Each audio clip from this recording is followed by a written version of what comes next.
नमस्कार, आप सभी का जीएस विद डीएस में स्वागत है। आज हम लोग एक नया सेशन शुरू करने जा रहे हैं। वो नया सेशन आपका जो प्रोविंशियल सिविल सर्विसेज से संबंधित प्रश्न क्या आते हैं उससे हम लोग क्वेश्चन लेंगे, जिसको जैसे कि समीक्षा अधिकारी से संबंधित प्रश्न देखेंगे। और आज से ये नया सेशन जो डेडिकेटेड है, ये कह लीजिए कि समीक्षा अधिकारी के लिए है। समीक्षा अधिकारी में इतिहास से संबंधित प्रश्न कैसे आते हैं उस पर चर्चा की जाएगी, और साथ ही साथ ये देखा जाएगा कि प्रश्न की बनावट एसएससी, सीएचएसएल या अन्य परीक्षाओं से कैसे अलग होता है। तो यहाँ पर हम लोग बात करेंगे समीक्षा अधिकारी से संबंधित इतिहास के प्रश्नों की। तो आइए पहला प्रश्न लेते हैं। पहला प्रश्न है, सबसे पुराना वेद कौन सा है? तो यहाँ पर प्रश्न है,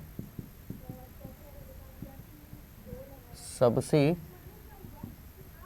पुराना वेद कौन सा है? ठीक है, यहाँ पर द ओल्डेस्ट वेदास जो हैं उसका आपको नाम बताना है। Give the name of oldest Vedas. तो सबसे ओल्ड वेद कौन से हैं इसमें, या कौन सा है? तो यहाँ पे हम ज़्यादा है कि कौन सा है, यानी एक ही वेद कोई होगा जो सबसे पुराना होगा। इसमें जो पहला ऑप्शन है वो है ऋग्वेद, दूसरा है सामवेद, तीसरा है यजुर्वेद और चौथा है अथर्ववेद। आपको बताना है कि इसमें से सबसे पुराना वेद कौन सा है। यानी आपको जो प्रश्न यहाँ पर बनता है वो ऐसे बनता है कि सबसे पुराना वेद कौन सा है।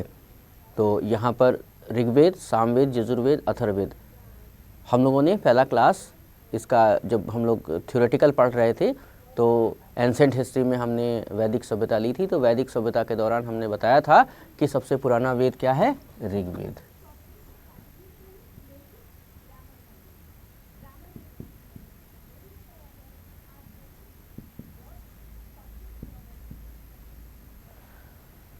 जो सबसे पुराना वेद है वो कौन सा है? ऋग्वेद है। ठीक है, चलिए दूसरा प्रश्न लेते हैं। दूसरा प्रश्न है, उड़ीसा में कोणार्क मंदिर का निर्माण किसने करवाया था? दूसरा प्रश्न है, उड़ीसा में कोणार्क मंदिर का निर्माण किसने कराया था? ऑप्शन में है कृष्णदेव राय, दूसरा इसमें ऑप्शन दिया हुआ है राजा नरसिंह देव प्रथम, तीसरा ऑप्शन इसमें दिया हुआ है कनिष्क, और चौथा ऑप्शन है पुलकेशिन द्वितीय। आपको बताना है कि उड़ीसा में जो सूर्य मंदिर है, कोणार्क मंदिर है, उसका निर्माण किसने कराया था? Who has build the Konark temple in Odisha. तो यहाँ पर आपका जो ऑप्शन आ रहा है वो आ रहा है कृष्णदेव राय, राजा नरसिंह देव प्रथम, कनिष्क और पुलकेशिन द्वितीय। यहाँ पर आपको सही बताना है कि किसने कराया था। जो उड़ीसा में कोणार्क मंदिर है उसका जो निर्माण काल है वो निर्माण काल 8 से 13वीं शताब्दी के बीच में हुआ है, और इसका निर्माण कराया है नरसिंह देव प्रथम ने। तो यहाँ पर जो सही ऑप्शन होगा वो ऑप्शन होगा नरसिंह देव प्रथम। तो ये आपका आंसर सही है। ठीक है, बाकी जब हम लोग दक्षिण भारत का इतिहास लगता है अब शुरू करना ही पड़ेगा, क्योंकि बहुत सारे स्टूडेंट्स की क्वेरी आ भी रही है। पर्सनल, सबसे ज़्यादा तो पर्सनल मेल आईडी पे बहुत सारे लोग इस तरह की क्वेरीज़ लिख करके भेज रहे हैं। तो जैसे ही समय मिलता है फिर दक्षिण भारत का इतिहास भी शुरू किया जाएगा। उसमें आपके प्रोविंशियल सिविल सर्विसेज जैसे अभी हम लोग देख रहे हैं उसमें भी क्वेश्चन, ये आपका जो है ये दक्षिण भारत का ही क्वेश्चन है। जहाँ पे नरसिंहदेव, कृष्णदेव राय, कनिष्क पुलकेशिन ये सारे लोग पढ़ने को मिलते हैं। अगला प्रश्न है अंकोरवाट विष्णु मंदिर कहाँ है? तो ये लगभग सभी लोग जानते होंगे कि अंकोरवाट विष्णु मंदिर कहाँ है। तो इस तरह का भी प्रश्न आपका पूछा गया है एग्जाम में। तो चलिए इसको भी देख लेते हैं।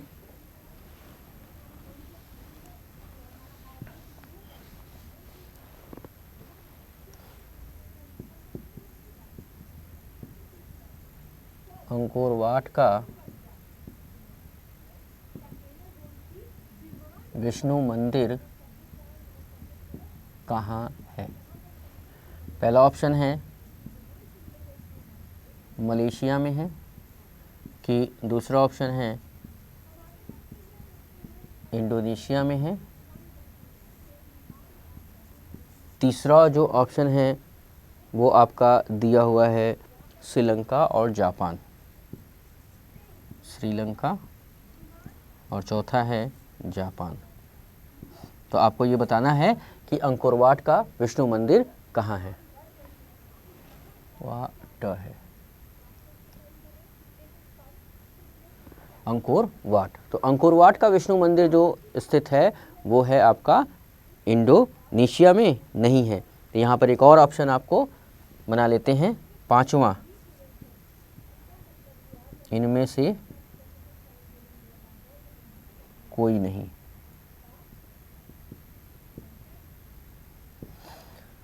मलेशिया में नहीं है, इंडोनेशिया में भी नहीं, श्रीलंका में भी, जापान में नहीं है, तो बचा क्या?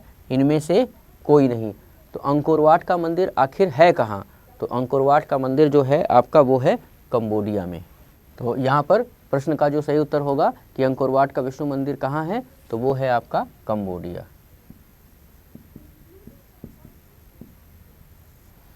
कंबोडिया में अंकोरवाट का विष्णु मंदिर है, जो दक्षिण पूर्व एशिया में ब्राह्मण धर्म के माध्यम से उसका प्रचार हुआ था। और प्रचार होने के साथ साथ इसका पुराना नाम जो कंबोडिया का है वो पुराना नाम था कंबोज। इसका जो ओल्डेस्ट नाम है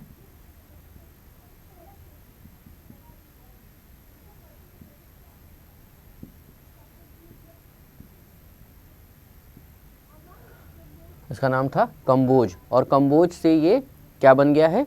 कंबोडिया। तो कंबोज में विष्णु मंदिर की स्थापना की गई थी। अगला प्रश्न जो है वो है महाराजा रणजीत सिंह के राज्य की राजधानी क्या थी? तो यहाँ पर जो अगला प्रश्न हम कलेक्शन किए हैं उस कलेक्शन में क्या है कि महाराजा रणजीत सिंह के राज्य की राजधानी क्या थी? या इसको प्रश्न को ऐसा भी बनाया जा सकता है कि महाराजा रणजीत सिंह की राजधानी कहाँ थी?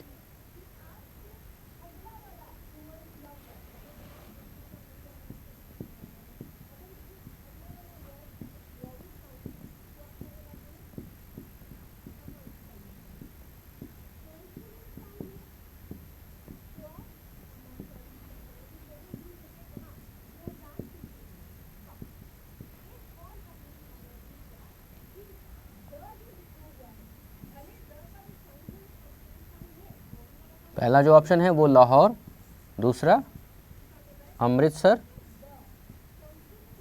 और तीसरा ऑप्शन जो रखा गया है वो है कपूरथला और पटियाला। कपूरथला, और चौथा ऑप्शन है पटियाला। तो आपको बताना है कि महाराजा रणजीत सिंह की राजधानी यानी the capital of Maharaja Ranjit Singh situated at, तो यहाँ पर आंसर हो जाएगा लाहौर। तो जो राजधानी थी यानी कैपिटल था ये कहाँ था? लाहौर। किसका? रणजीत सिंह का। तो रणजीत सिंह यानी जो सिख धर्म के या सिखों के सुकरचकिया मिशल के जो प्रधान थे उन्होंने अपनी राजधानी लाहौर में बनाई थी।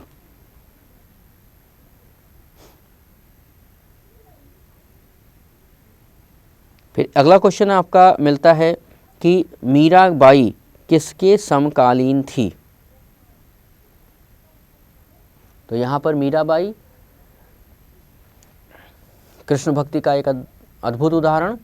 तो यहाँ पर जो ऑप्शन दिया जाएगा वो कृष्ण भक्ति के ही संतों का उदाहरण दिया जाएगा और आपको बताना होगा कि कृष्ण भक्त के संतों में मीराबाई के अलावा कौन लोग थे जिनके समकालीन मीराबाई थी।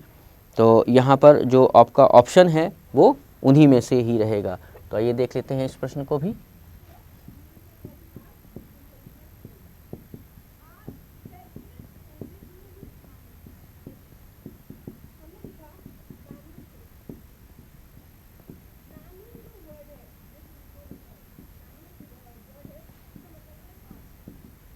मीराबाई निम्नलिखित में से किसके समकालीन थी? तो यहाँ पे जो आपका ऑप्शन आता है वो आता है तुलसीदास, चैतन्य महाप्रभु, गुरु नानक। तुलसीदास, चैतन्य महाप्रभु। अब यहाँ देखिए तुलसीदास कृष्ण भक्ति से संबंधित नहीं है। तुलसीदास, चैतन्य महाप्रभु, गुरु नानक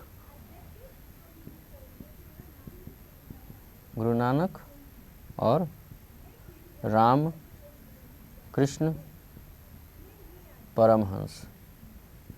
अब देखिए गुरु नानक जो हैं वो कृष्ण भक्ति से संबंधित नहीं है, रामकृष्ण परमहंस कृष्ण भक्ति से संबंधित नहीं है, चैतन्य महाप्रभु कृष्ण भक्ति से संबंधित है और तुलसीदास जो है वो राम भक्ति से संबंधित है। तो यहाँ पर मीराबाई किसके समकालीन थी? अब इस तरह का प्रश्न करने के लिए आपको जानना होगा कि मीराबाई का कार्यकाल कितना था, वो कार्यकाल इनसे मैच कराना है कि इनका कार्यकाल कितना है। तो आपको बता दें तुलसीदास का जो कार्यकाल है वो 1532 से लेकर के 1623 तक है। 1532 से लेकर के 1623 ईस्वी तक है। और मीराबाई का जो कार्यकाल है वो मीराबाई का कार्यकाल आता है 1499 से 1546। 1499 से 1546 ईस्वी तक, यानी इस समय मीराबाई थी। तो अब 1546 के ही आसपास के लोगों को इनसे जोड़ा जा सकता है। तो ये कहा जा सकता है कि मीराबाई इनके समकालीन थे। अब तुलसीदास देख लीजिए, जैसे 1532 से 1623 तक थे, तो तुलसीदास का कार्यकाल अगर कहा जाए कि तुलसीदास किसके समकालीन थे तो 1532 से लेकर के 1623 तक अकबर का शासनकाल था। अकबर कब मरा? 1605 में। तो ये आप बता सकते हैं कि यहाँ पर जो तुलसीदास हैं वो अकबर के समकालीन थे। इसी तरह आपको बताना है कि मीराबाई किसके समकालीन। चैतन्य महाप्रभु का जो कार्यकाल आता है वो आता है 1486 से 1533। 1486 से 1533 ईस्वी। तो चैतन्य महाप्रभु और मीराबाई का लगभग मिल रहा है। तो यहाँ पर जो सबसे सटीक जो आंसर होगा वो होगा चैतन्य महाप्रभु। क्यों? क्योंकि गुरु नानक का अगर देखा जाए तो वो 1469 से 1538 तक थे। तो 1469 यानी 69 से, और रामकृष्ण परमहंस 18वीं शताब्दी में थे, 1836। तो रामकृष्ण परमहंस जो कि 1836 में थे, तो ये तो हट गए लाइन से, इनका है नहीं। गुरु नानक का जो है उनका जो वो है वो 1469 से है, 1469 से। तो यहाँ पर गुरु नानक का अगर देखा जाए तो 1499। तो अगर यहाँ पर चैतन्य महाप्रभु नहीं होते तो 1546 से 1533, तो 1546 तक मीराबाई थी और चैतन्य महाप्रभु 1533 में ही निर्वाण प्राप्त कर लिए थे। तो यहाँ पर 1533 यानी चैतन्य महाप्रभु और मीराबाई लगभग समकालीन। गुरु नानक का अगर देखा जाए तो 1469 से लेकर के यहाँ 1538 तक है। अब यहाँ पे देखिए थोड़ा सा ट्विस्ट किस तरीके से है, आप किसको मानेंगे, चैतन्य महाप्रभु को या गुरु नानक को? तो यहाँ पे जो एकदम नियरेस्ट होगा उसी को आप मानेंगे। तो सबसे नियरेस्ट जो हैं वो हैं आपके चैतन्य महाप्रभु। और अगर चैतन्य महाप्रभु ऑप्शन में नहीं होते तो सीधे आप किसको रख सकते थे? गुरु नानक को। तो इसका मतलब है कि मीराबाई, चैतन्य महाप्रभु और गुरु नानक सब तीनों एक दूसरे के समकालीन थे। तो यहाँ पर जो सबसे सटीक आंसर होगा वो आपका होगा चैतन्य महाप्रभु। ठीक है, ये थोड़ा सा अलग टाइप का प्रश्न है। हमने अभी जितने भी आपका समीक्षा अधिकारी का प्रश्न बनाया है इतिहास से, वो सब इसी टाइप के हैं और थोड़े से बिल्कुल अलग हैं। और आपको ऐसे प्रश्न हमने पहले ही पढ़ाते समय कह दिया था कि देखिए, प्रश्न जो है सीधे सीधे सटीक अगर मिलता है तो कैसे मिलता है, लेकिन अगर घुमा करके प्रश्न पूछा जाए तो कई कालक्रमों को जोड़ने के बाद ही आप उसका सही जवाब दे पाएंगे। तो कई कालक्रम को जब जोड़ते हैं तो उसमें आपके फिर जवाब सही आते हैं। तो इसके लिए आप जैसे ही पढ़ते रहिए, तो पढ़ने के बाद आप कालक्रम को भी ध्यान में रखिए कि कौन कौन से कालक्रम किसके समकालीनता में आता है और किस तरीके से उसे एडजस्ट करेंगे हम। ठीक है, चलिए अगला प्रश्न लेते हैं। हम लोग बाबर को पढ़ ही चुके हैं, लेकिन उस समय पढ़ाते समय हम इन चीज़ों को थोड़ा सा बताने से इग्नोर कर लिए थे और आज उस पे हमने प्रश्न बनाया है। प्रश्न क्या है? बाबर ने अपने बाबरनामा में किस हिंदू राज्य का उल्लेख किया है? तो आपको ये समझना होगा कि बाबर की कहानी, और बाबर की कहानी में हम लोगों ने डिस्कशन किया था, तो वहाँ पर बाबर, अब देखिए ऑप्शन में जिन जिन राज्यों के बारे में पूछेगा, क्या उन राज्यों तक बाबर की पहुँच थी? अगर पहुँच थी तो आप कहेंगे कि उल्लेख हुआ है, और अगर पहुँच नहीं थी तो वो उल्लेख नहीं कर सकता है। तो आइए मज़ेदार प्रश्न लेते हैं जिसके बारे में आप पहले से पढ़ चुके हैं। प्रश्न है,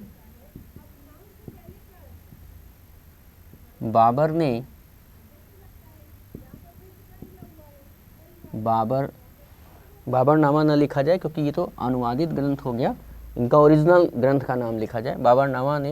बाबर ने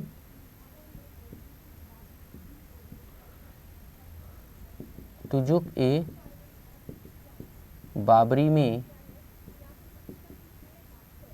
निम्न में से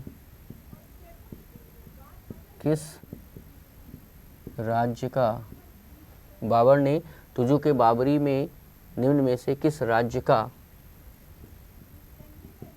उल्लेख किया है?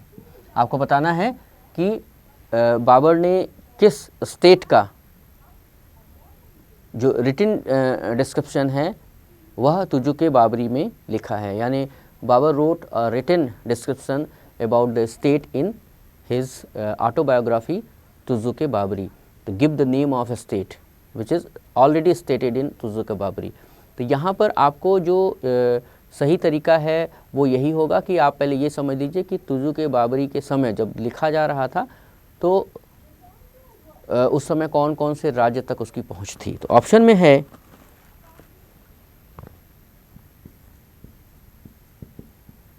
उड़ीसा, मेवाड़, गुजरात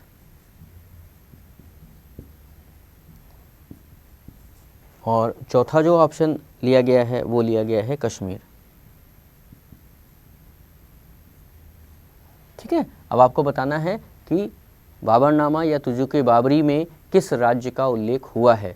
तो देखिए उड़ीसा तक, उड़ीसा यानी कि आपका दक्षिण का प्रांत हो गया, उड़ीसा तक बाबर की अभी पहुंच नहीं बनी थी, गुजरात तक नहीं बनी थी, कश्मीर से वो अछूता रहा क्योंकि जब वो आक्रमण करके अंदर घुसा तो वो मुल्तान के रास्ते घुसा था, तो वहाँ पे मुल्तान के रास्ते वो फिर पेशावर पंजाब होते हुए अंदर आया, तो वो कश्मीर का भी उल्लेख ज़्यादातर नहीं कर सका था। कश्मीर का स्पष्ट उल्लेख कौन करता है?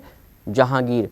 तो यहाँ पर जो बचा है राज्य वो आपका है मेवाड़, क्योंकि मेवाड़ के ही राणा सांगा से इसकी काफ़ी तगड़ी भिड़ंत होती है। तो बाबरनामा में जिस राज्य का वो उल्लेख करता है वो है मेवाड़। तो यहाँ पे देखिए क्वेश्चन बहुत सरल है। अब बहुत सरल क्वेश्चन होने के नाते आप अगर कहानी जानते रहेंगे बाबर की तो आसानी से इस प्रश्न का जवाब दे पाएंगे, और अगर कहानी नहीं जानते रहेंगे तो इस प्रश्न का जवाब आप नहीं दे पाएंगे। ठीक है, तो ये आसान हो गया आपके लिए। जिन लोगों ने पढ़ा था, बाबर हमारे साथ क्लास किया था, उन लोगों को ये प्रश्न बहुत आसानी से मिल जाएगा। और ये आपको बता दें कि ये 1995 PCS यानी उत्तर प्रदेश PCS में पूछा गया प्रश्न है। तो इस तरह के प्रश्न आप समझ रहे हैं, यानी कि आप अगर क्लास करते हैं हिस्ट्री की तो PCS के प्रश्न आपके लिए आसान हो सकते हैं। अगला प्रश्न लेते हैं।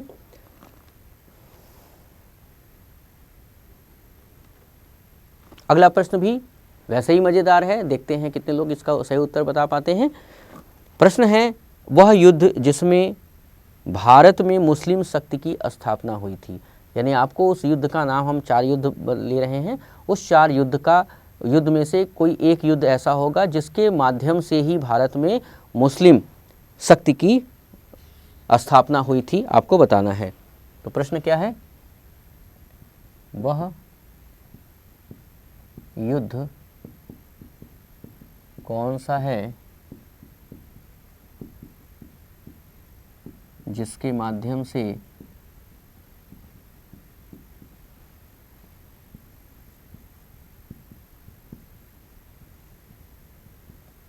मुस्लिम शक्ति की स्थापना हुई थी। पहला है तराइन का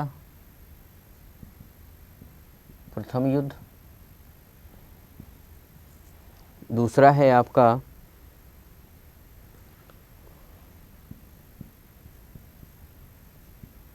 तराइन का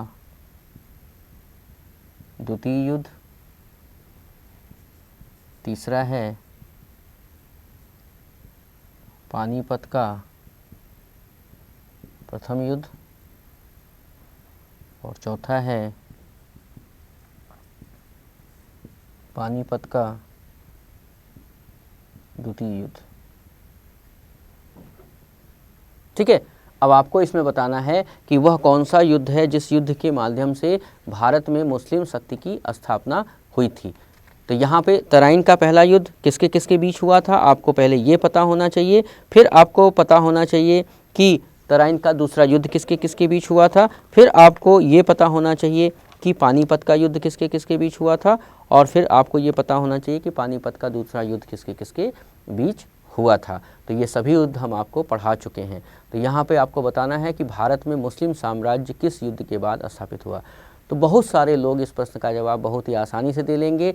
यूपीपीसीएस 1995 का ये सबसे बेहतरीन क्वेश्चन है जो आप इसको कर पाते हैं और आसानी से कर लेते हैं। तो तराइन के पहले युद्ध में मोहम्मद गोरी और पृथ्वीराज चौहान, जिसमें मोहम्मद गोरी हार गया था, लेकिन दूसरे युद्ध में उसने मोहम्मद गोरी ने पृथ्वीराज चौहान को हरा करके भारत में तुर्क साम्राज्य की स्थापना की थी। तो यहाँ पे जो वो प्रश्न पूछा गया है वो मुस्लिम शक्ति, तो मुस्लिम शक्ति तुर्कों की ही थी।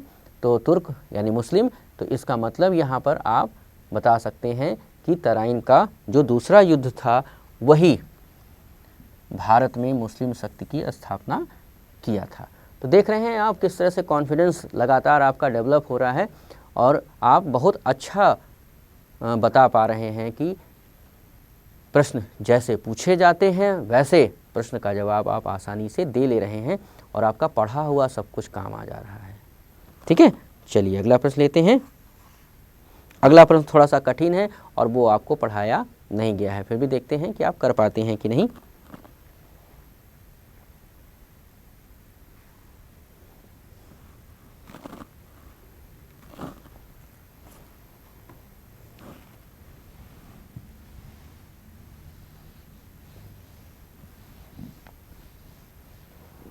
आपको इसमें से बताना है कि कुछ हम यात्रियों के नाम बता रहे हैं और वो बताना है कि निम्नलिखित में से ऐसे कौन से यात्री हैं जिसने नालंदा विश्वविद्यालय का भ्रमण और अध्ययन दोनों किया था।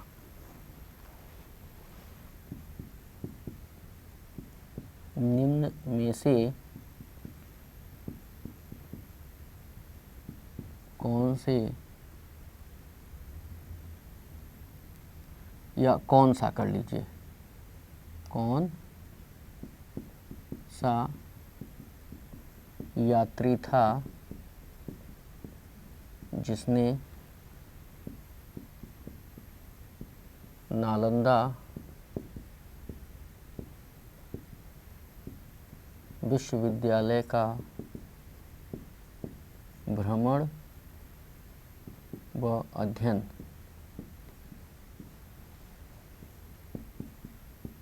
दोनों किया था।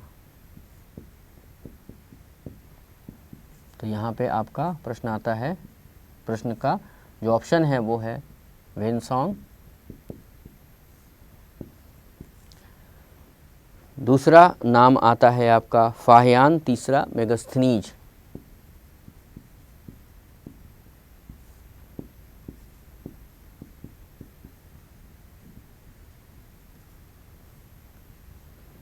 और चौथा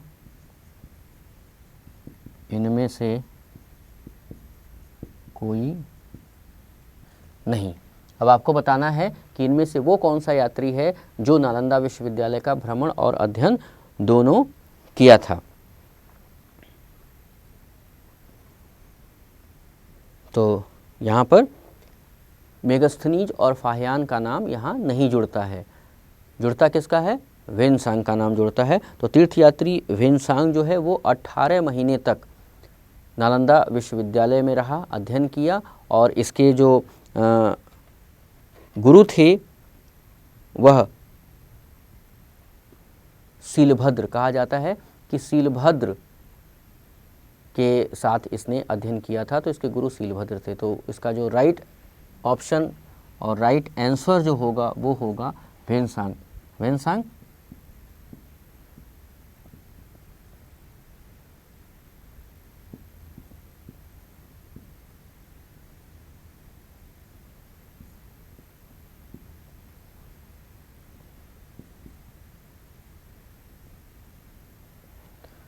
18 महीने तक इसने नालंदा में स्टडी का काम किया और भारत भ्रमण पर आया था। तो यहाँ पे जो सही आंसर है वो वेनसांग है। ठीक है, तो इस तरह के आपके प्रश्न आते हैं। अब जब आप ऐसे प्रश्नों को करने के आदी होंगे तो उसमें आपका प्रश्न ऐसे कैसे मिलेगा? आप वेनसांग के बारे में आपको पूरा पढ़ना पड़ेगा, फाहियान के बारे में पूरा पढ़ना पड़ेगा, मेगास्थनीज के बारे में पूरा पढ़ना पड़ेगा, तो ही आप, यानी कि तीर्थयात्रियों का एक अलग से आपको सीक्वेंस मिलेगा। तो हम कोशिश कर रहे हैं, इसके ऊपर भी बनाया जा रहा है कि जल्दी ही तीर्थयात्रियों का भी एक अलग से सेशन लिया जाए, जिसमें आपको एक एक दिन एक एक सेशन में आपको बताया जाएगा कि वेनसांग कौन था, फाहियान कौन था, मेगास्थनीज कौन था, ताकि इससे मिलने वाले जो प्रश्न हैं वो सारे प्रश्न आपको मिल जाएं। देखिए, सेशन चलता रहेगा तो इतिहास या फिर अन्य सब्जेक्ट में एक ऐसी क्रांति हम ला देंगे जिसमें फिर आपको किसी अन्य जगह कोचिंग करने की आवश्यकता नहीं होगी। सारा का सारा पाठ्यक्रम आपको यूट्यूब पे ही मिल जाएगा। ठीक है, तो चलिए अगला प्रश्न देखते हैं। अगला प्रश्न जो लिया गया है वो लिया गया है सिंधु घाटी सभ्यता से। तो प्रश्न क्या है? सिंधु घाटी सभ्यता का कौन सा स्थान भारत में स्थित है? तो ये भी प्रश्न आप आसानी से बता लेंगे क्योंकि ये आपको पढ़ाया जा चुका है। तो प्रश्न क्या है? सिंधु घाटी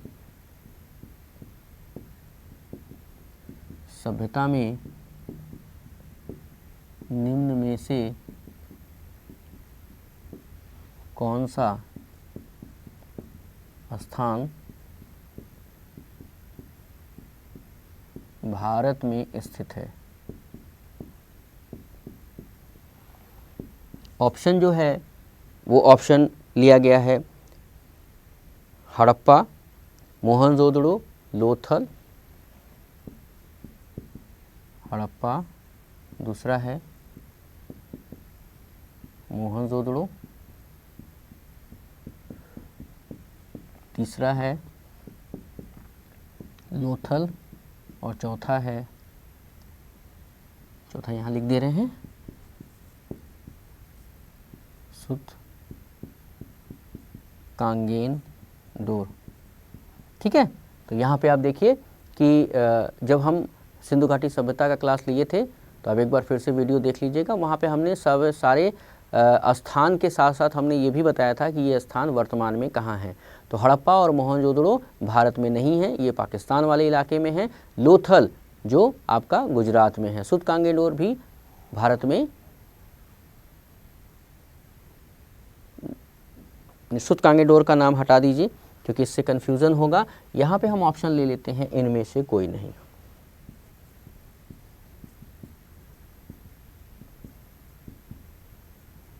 ठीक है, तो अब आपका आ जाता है, सीधे सीधे आप बता लेंगे कहाँ स्थित है?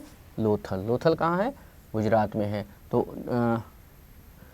निम्न में से कौन सा स्थान भारत में स्थित है? यहाँ पे आपको ये ध्यान देना है कौन सा स्थान भारत में स्थित है। तो भारत में लोथल है, बाकी ये दोनों स्थान हिंदुस्तान में स्थित नहीं है। ठीक है, चलिए अगला प्रश्न लेते हैं। तो ये अब प्रश्न आ रहा है आपका सम्राट अकबर से। तो अकबर में क्वेश्चन है कि अकबर ने जरी कलम की उपाधि दी थी। तो संभवतः जब हम लोग राजस्व व्यवस्था पढ़ रहे थे तो उसमें इनका नाम आया था या नहीं आया था, अब्दुस समद का नाम लिया गया था। तो अब्दुस समद जो थे वो सीईओ थे, ऐसा हमने बताया था। तो यहाँ पर एक और कलाकार का परिचय आपको कराया जाएगा। तो यहाँ पर आपको ये बताना है कि सुलेखक जो थे, सुलेखक का मतलब जो अच्छे तरीके से सुंदर सुंदर लिखते थे, उनको जरी कलम की उपाधि दी जाती थी। तो जरी कलम की उपाधि निम्नलिखित में से किसे दिया गया था? तो यहाँ पे प्रश्न है, सम्राट अकबर ने जरी कलम की उपाधि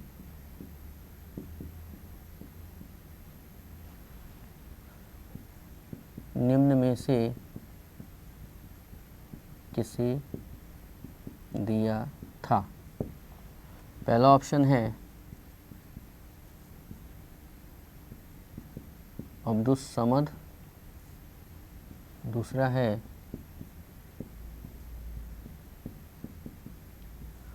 मोहम्मद हुसैन, तीसरा ऑप्शन यहाँ पर दिया गया है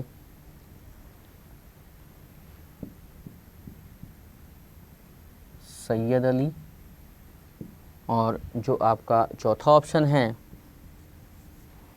वो है आपका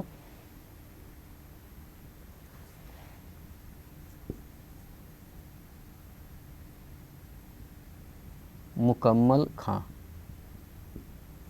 ठीक है, तो ये आपको बताना है कि किसको दिया गया था। तो यहाँ पे हम पहले आपको बता दें कि अब्दुस समद नहीं है, ठीक है, सैयद अली भी नहीं है, मुकम्मल खां नहीं है, तो बचा कौन? मोहम्मद हुसैन। तो मोहम्मद हुसैन को दिया गया था जरी कलम की उपाधि। तो यहाँ पर ये क्वेश्चन आपका बहुत इम्पोर्टेंट है, ये पूछा जा सकता है, और ये क्वेश्चन भी पीसीएस में ही पूछा गया है, एमपी पीसीएस में पूछा गया है, बिहार पीसीएस में पूछा गया है, और यूपी पीसीएस में ही पूछा गया है। यानी पीसीएस का ये बहुत खास क्वेश्चन है। तो यहाँ पर आपको इस एग्ज़ाम के लिए भी इम्पोर्टेंट क्वेश्चन हमें लगा, तो हमने इसको कलेक्शन में अपने डाल दिया है और आपको बता रहे हैं। अगला प्रश्न लेते हैं।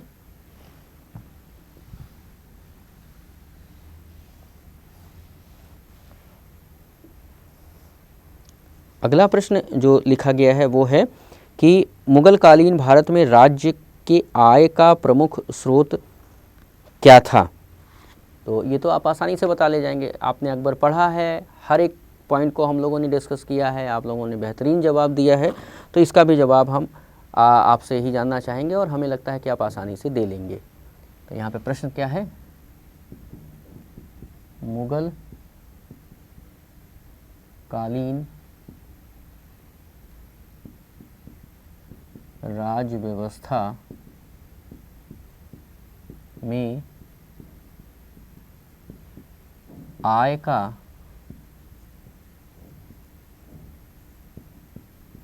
प्रमुख स्रोत क्या था? पहला ऑप्शन है भू राजस्व,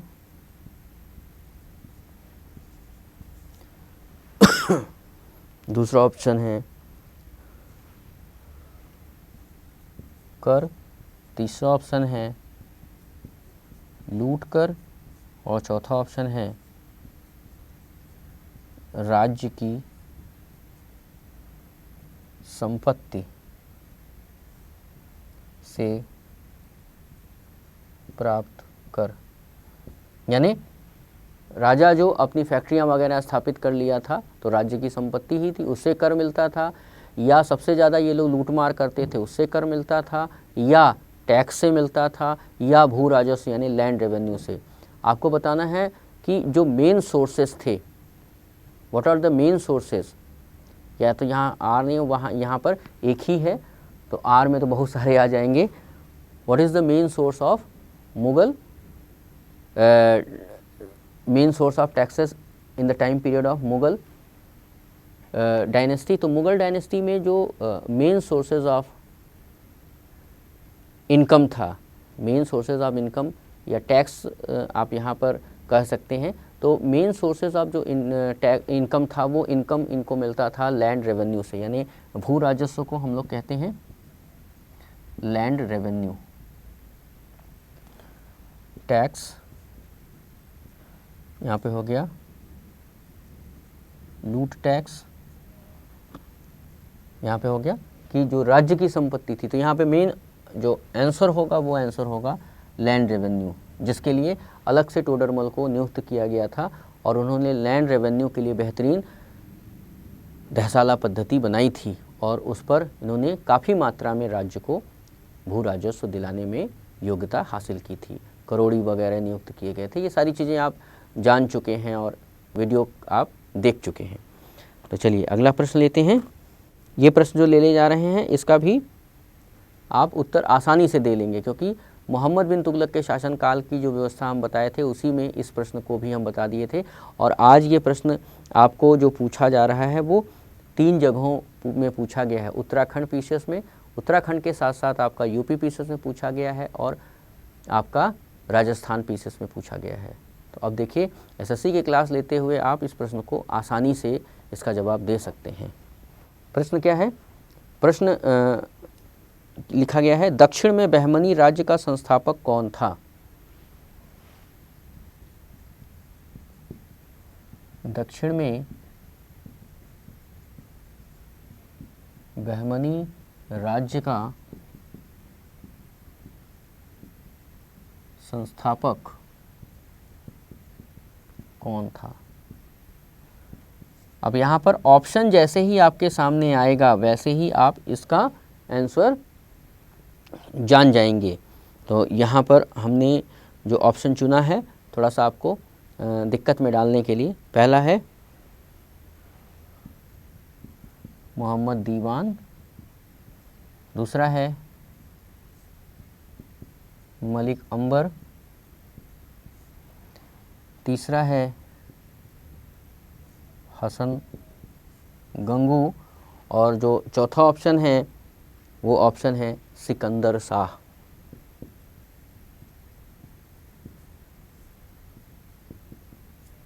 अब आपको बताना है कि बहमनी राज्य का संस्थापक कौन था। तो जब अलाउद्दीन के बाद के राज्य को हम लोगों ने पढ़ा था, मोहम्मद बिन तुगलक के शासनकाल की याद दिला दें आपको। तो मोहम्मद बिन तुगलक के शासनकाल में हम लोगों ने पढ़ा था कि बहमनी राज्य और विजयनगर साम्राज्य की स्थापना अलग अलग लोगों ने किया था। तो बहमनी राज्य में आया था अलाउद्दीन बहमन शाह। तो अलाउद्दीन बहमन शाह जो था उसी का नाम था, एक और नाम हमने बताया था हसन गंगू। तो यहाँ पे जो बहमनी राज्य का संस्थापक था,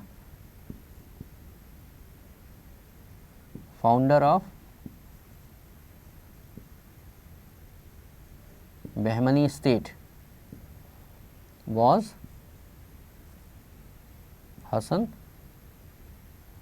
गंगू एलियास अलाउद्दीन बहमन शाह।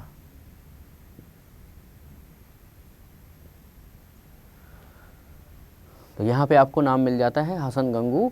तो यहाँ पे जो ऑप्शन सही होगा वो होगा आपका हसन गंगू, और हसन गंगू का ही दूसरा नाम है अलाउद्दीन बहमन शाह। यहाँ पर एक और प्रश्न है जो आपको एक राजा से संबंधित प्रश्न है। अब वो प्रश्न हमेशा आपसे पूछा जाता है, लेकिन हम लोग उस लेसन को अभी तक नहीं कर पाए क्योंकि वो मॉडर्न हिस्ट्री का पार्ट है और मॉडर्न हिस्ट्री के पार्ट में उसको कहा जाता है कि ये, लेकिन अभी बता देंगे तो आपका आंसर रिवील हो जाएगा, इसलिए पहले प्रश्न लिख लें फिर आपको बताते हैं।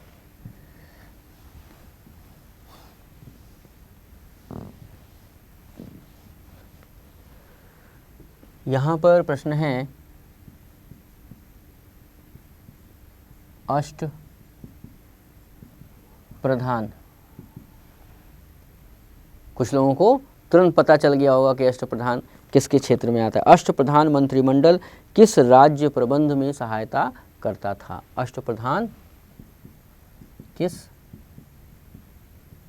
राज्य प्रबंध में सहायता करता था। यहाँ पे 4 ऑप्शन है। पहला जो है वो है हर्षवर्धन, दूसरा है समुद्रगुप्त, तीसरा है शिवाजी और चौथा ऑप्शन जो है वो है यशोवर्मन।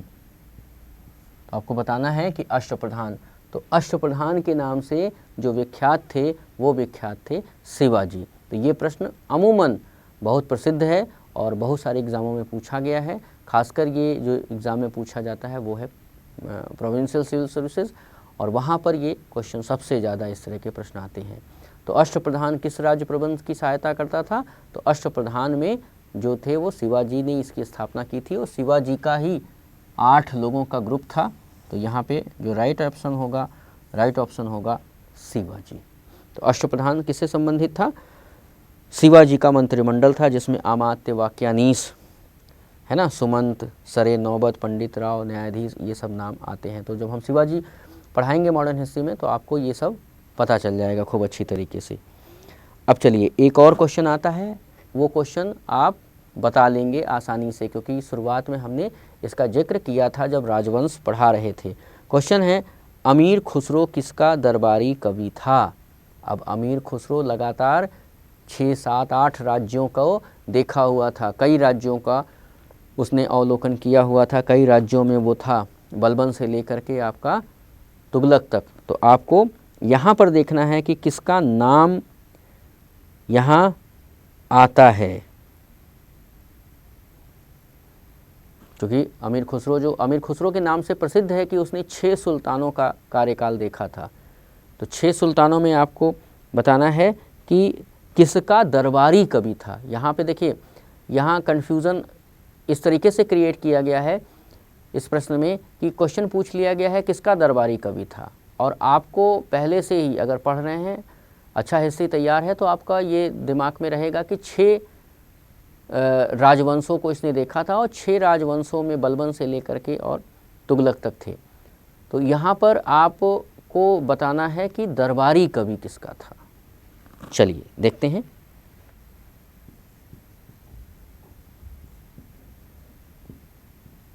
अमीर खुसरो किसका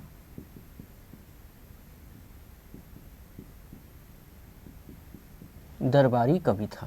पहला ऑप्शन जो है वो है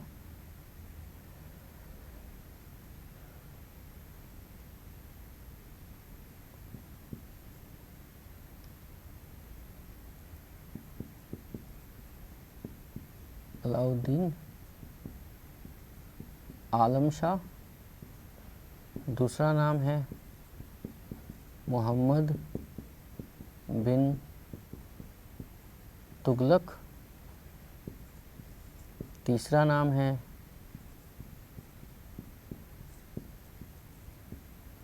अलाउद्दीन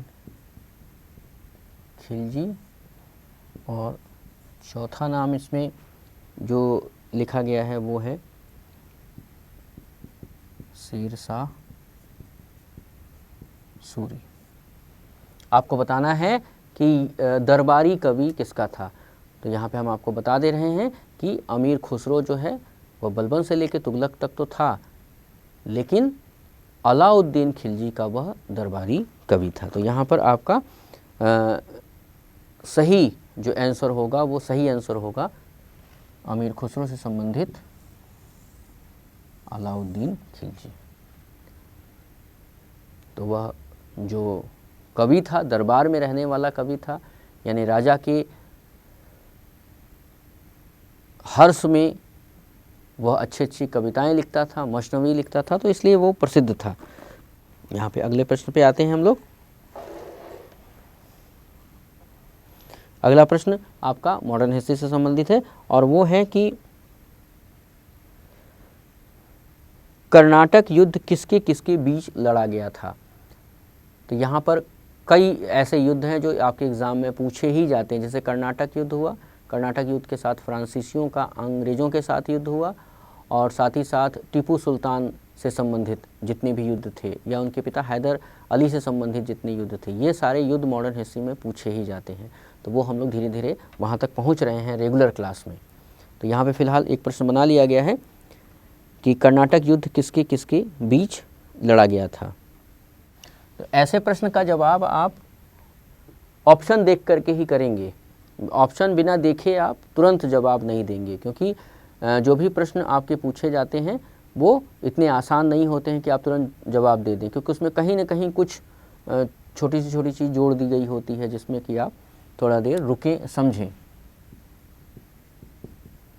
कर्नाटक युद्ध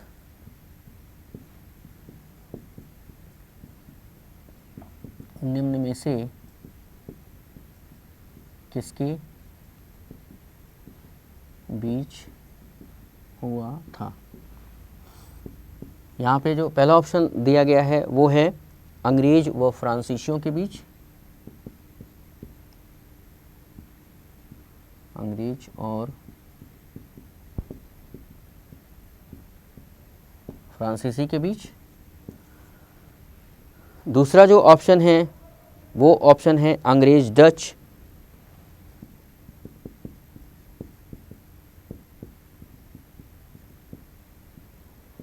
तीसरा ऑप्शन है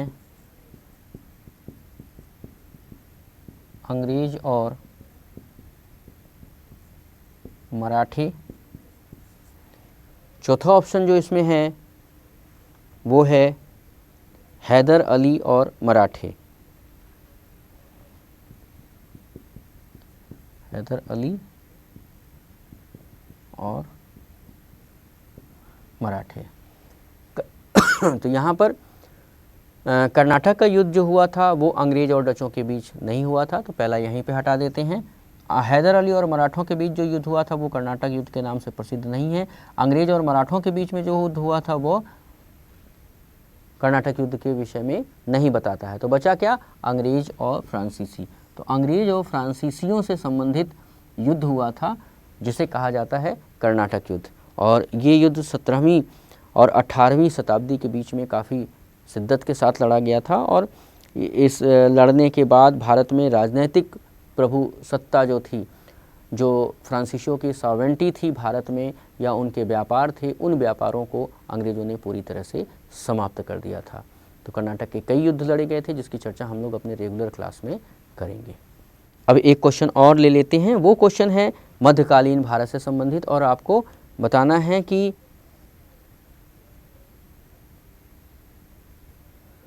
निम्नलिखित में से ऐसे कौन से व्यक्ति हैं जिन्हें भारत का यशस्वी विधिवेत्ता यानी कानून के संबंध में सबसे ज़्यादा व्यवस्था देने वाले व्यक्ति के रूप में जाना जाता है।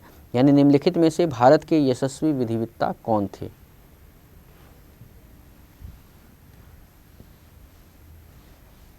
प्रश्न क्या है, निम्न में से किसे भारत का विधिवेत्ता कहा जाता है। आपको बताना है कि किसे भारत का विधिवेत्ता कहा जाता है। ऑप्शन है राजशेखर, दूसरा है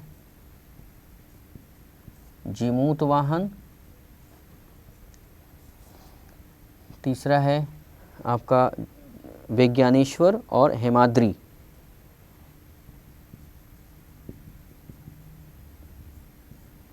और चौथा है हेमाद्री। तो यहाँ पे आपको बताना है कि कौन हैं जिन्हें विधिवेत्ता कहा जाता है। तो भारत के यशस्वी विधिवेत्ता जो हैं वो एकदम जो एक्यूरेट हैं, क्योंकि जीमूतवाहन का भी नाम यहाँ पे आता है, लेकिन जीमूतवाहन ने दाय भाग की रचना की थी। उसमें बताया था कि प्रॉपर्टी को किस तरह से आगे बांटा जाता है। विज्ञानेश्वर जो थे वो आपके राइट आंसर होंगे। तो विज्ञानेश्वर का जब नाम आता है तो वो यशस्वी विधिवेत्ता के रूप में आता है और इन्होंने मिताक्षरा नामक ग्रंथ लिखा था। तो यहाँ पर आ गया Vigyaneshwar, who wrote a book Mitakshara.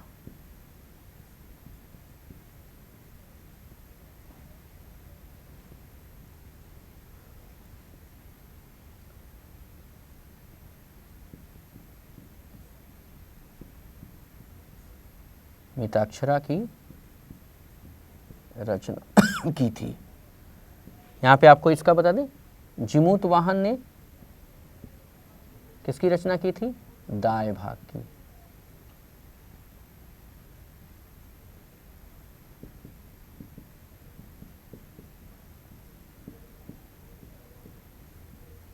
अब यहाँ पे आपको दो प्रश्न और मिल गए। कैसे मिल गए? अगर क्वेश्चन ये बनता है कि निम्नलिखित में से उसका नाम बताइए जिन्होंने दाएं भाग की रचना की थी, तो आप नाम ले सकते हैं जिमूत वाहन का। क्वेश्चन ऐसे पूछ सकता है कि मिताक्षरा की रचना किसने की थी, तो आप इसका जवाब दे सकते हैं विज्ञानेश्वर ने मिताक्षरा की रचना की थी। तो यहाँ आप देख रहे हैं कि इस तरह से हम लोगों ने एक अच्छा क्वेश्चन आज किया है और इस क्वेश्चन में हम लोगों ने ये जानने की कोशिश की कि जो हमारी समीक्षा अधिकारी की परीक्षा होने वाली है उसमें कैसे चीज़ों को पूछा जाएगा। आने वाले समय में हम इसी को और टारगेट करेंगे, समीक्षा अधिकारी परीक्षा को ही, और समीक्षा अधिकारी की परीक्षा के साथ साथ CHSL को भी हम बताएंगे कि कैसे उसमें प्रश्न पूछे जाते हैं। तो यहाँ पे कुछ अब की जो प्रश्न बनाएंगे तो उसमें कुछ आसान प्रश्न भी होंगे और कुछ कठिन प्रश्न भी होंगे। आज जो हमने प्रश्न बनाया उसमें सब सारे के सारे प्रश्न जो थे वो समीक्षा अधिकारी से संबंधित एग्ज़ाम को ध्यान में रख करके बनाया गया था। तो यहाँ पर आपका जो प्रश्न SSC या CHSL में मिलेगा वो इसी टाइप का छोटा छोटा मिलेगा। किस टाइप का? जैसे कि दाएं भाग की रचना किसने की थी, या मिताक्षरा की रचना किसने की थी, और मीराबाई किसके समकालीन थी, या गुरु नानक का जो कार्यकाल था वो कब से कब तक माना जाता है। इस तरह के आसान क्वेश्चन वहाँ पे आपको मिलेंगे, लेकिन ये थोड़ा सा कठिन था और थोड़ा सा डीप क्वेश्चन था। तो आगे हम जल्द ही नए क्वेश्चन के साथ मिलेंगे, तब तक देखते रहिए GS by DS।